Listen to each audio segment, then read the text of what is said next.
Besides of all, some of the movies show, like this one, that the plane has a horizontal trajectory before penetrating the tower. Yes. But some other movie, like this one, is also claimed to be contemporary, shows sharply descending course. That's right. Yeah. That's right. Like a diving bomber, as you can see it here. So, even the different footages, they do not correspond to each other.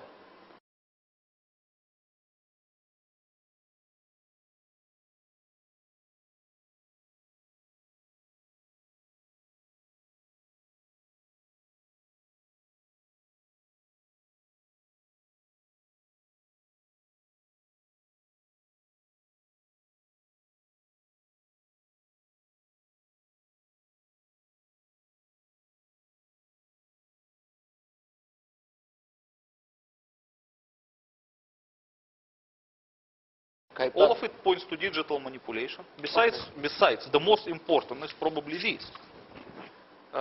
We can better see it here. You can see the form of Yes. the impact hole. Yes. Does it look like made by the plane? It is two straight cuts, Well, it certainly including the ends of the wings and the end of the tail. And who can believe that such a perfectly straightly lined hole is made by the aluminium plane? You make your point well, but you ask who can believe. And we'll come back to this photograph in a moment, but some people did believe. For example, the commissioners who wrote the report accepted that the plane penetrated the exterior wall of the World Trade Center. Why would they do that? The American government was put in very awkward position after September 11 events, because they demolished the twin towers, and they cannot explain to the general public why they did demolish them. That's why they have to invent some cover-up story. It doesn't look plausible, but it is the best they could do. Okay, let's come to that. Let's deal with the claims of the book in respect of the planes. In a 45-minute time frame, something hit the World Trade Center, and something hit the Pentagon, and something landed in Shanksville. Because we all saw smoke and fire gushing from the top of the South and the North Tower. We're told in the report that the kerosene or the aviation fuel caused that fire, and that weakened the structure of the building, and that caused the building to fail and to collapse. Yes, this is the official claims of September 11 Commission. But you have to understand one thing, that the combustion temperature of a fuel, of a kerosene, is not enough to melt the steel. The best proof of it is the same photograph we were just talking a couple of minutes ago, this one. Yes. As you can see in this hole, a few minutes before the tower begins to collapse, there is a woman here. Yes. And she was, she was identified as Miss Edna Cintron. So how could she stay there alive if the temperature was as high as to melt the steel? Well, let's put that in perspective. Kerosene burns at 650 degrees, and the temperature required to melt the steel is 1800 degrees. I think so, yes. And in fact, to bend the steel is nearly 1000 degrees to weaken it. So, if it wasn't the fuel from the planes and them having ignited aluminium, what was it that caused those incredible fires, which we're told weakened the structure of the building? You know that actual fires in the building, they had nothing to do with the tower collapse. The tower collapse was caused by something different than the structure, because as you can see, by the time that the towers begins to come down, the fire was almost over. Okay, well, because all kerosene which supposed to be from the plane was already burned out by the time. Because if there was a plane, the kerosene would have burned very quickly. Even it was the plane or the kerosene was put there in the barrels, it doesn't matter. It was burned out by the time. So by the time the tower began to collapse, the kerosene was no longer available. Okay. And first of all, and don't forget that the tower that was hit first by the plane collapsed second, Yes. and the vice versa. Yes. In fact, the South Tower was hit at 9:16 and collapsed at 9:59. Yes. The North Tower was hit first at 8:46 and collapsed at 10:27. Yes. Let's go on to the Pentagon.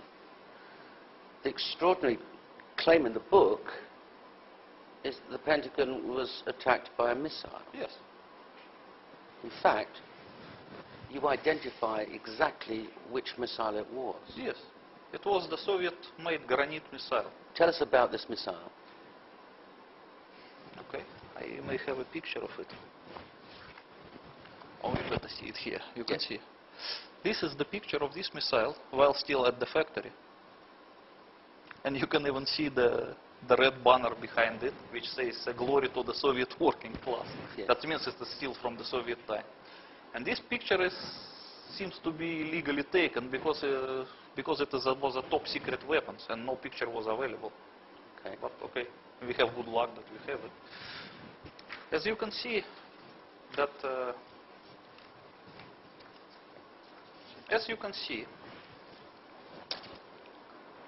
the trajectory of the target, which hit the Pentagon, Yes. does not correspond to the possible trajectory of the passenger plane. One of the The things, passenger plane cannot simply dive like that. one of the things that have been identified by inquirers, such as Loose Change and 9/11 truth seekers, is that the plane supposedly was piloted by a very amateur pilot, and the maneuvers required to do what the Commission suggests the plane did would be virtually impossible. Yes, I agree with that, and I would say even that plane was piloted by the best pilot in the world, he will still not be able to achieve this kind of maneuver. It's not possible for the passenger plane, and not even possible for a military plane. It is only possible for the highly sophisticated missile. Look at this. This sophisticated missile, what kind of a range and where would it be launched from?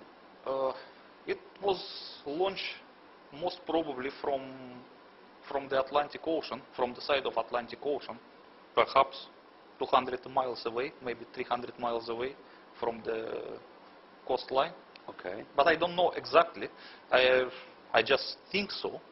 Because first of all, that by the reaction of the American officials, you can see that they send immediately their fighters towards the Atlantic Ocean after the Pentagon was hit in order to prevent Yes. further attacks. Yes. in So fact, it was a seaborne attack, definitely.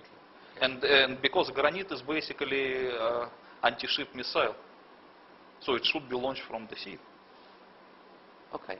And even you can see by the way it approached the Pentagon and hit it is the typical behavior of the anti-ship missiles, because it attempted to hit the Pentagon at the waterline level, which is very typical for this kind of missiles. Right.